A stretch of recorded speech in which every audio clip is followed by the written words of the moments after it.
हरे कृष्णा कृष्णा कृष्णा हरे हरे। भगवद गीता में श्री कृष्ण अर्जुन से कहते हैं, अध्याय 5 श्लोक 24, योन्त सुखोन्तरा रामस्त थान्त ज्योतिरेव स योगी ब्रह्म निर्वाण ब्रह्म भूतोदिगच्छति।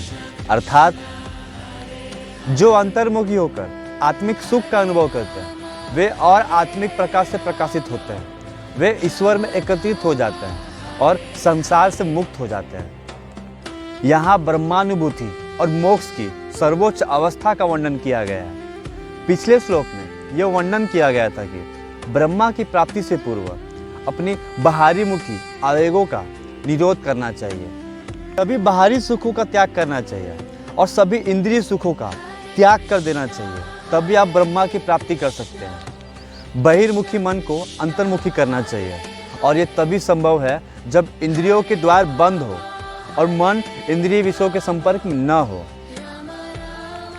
यदि कोई इच्छाओं, इंद्रिय भोगों, संपत्ति और बाहरी वस्तुओं के प्रति अपने मन के आवेग को त्याग देता है तो उसे आत्मा को देखने की और उसमें निवास करने की आत्मिक दृष्टि प्राप्त होती है। सामान्य मनुष्य अपने भीतर आत्मा को सुख नहीं पा सकता, वो बस कल्पना करता है कि उसे बाहरी पदार्थों से सुख प्राप्त हो रहा है। सत्य तो यह है कि समस्त सुख आत्मा में ही है और जिसे हम समझते हैं कि बाहरी सुख है वो केवल आत्मा का एक प्रतिबिंबित सुख है जो हम महसूस करते हैं।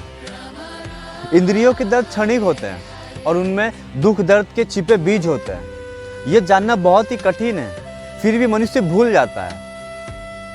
फिर भी वो समय अवश्य आना चाहिए जब उसे मूर्खतापूर्ण इंद्रिय सुखों के पीछे भागने की मूर्खता का बोध हो, तब वो अपने मूल अवस्था में फिर से लौटना चाहिए। जब उसे शुद्ध स्रोत का आंतरिक स्रोत मिल जाता है तब वो कभी इंद्रिय जगत में फिर से प्रवेश नहीं करता। संपूर्ण ब्रह्मांड आत्मा से प्रकाशित है। नेत्र बुद्धि से प्रकाशित होते हैं और बुद्धि आत्मा से प्रकाशित होती है। आत्मा ही है जो ब्रह्मांड में स्वयं को विभिन्न अभिव्यक्तियों के रूप में प्रकट करती है। ईश्वर जो स्वयं प्रकाश है वही प्रकाश भीतर है जो आपको समय समय पर दिखता रहता है, अपने अंदर और दूसरों के अंदर।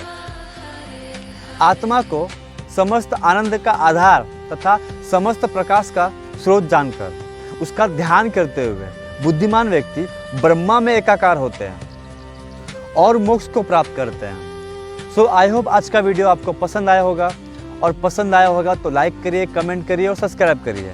तो मिलते हैं नेक्स्ट वीडियो में गीता के नए श्लोक के साथ और नए मोटिवेशन के साथ। तब तक के लिए श्री राधे राधे।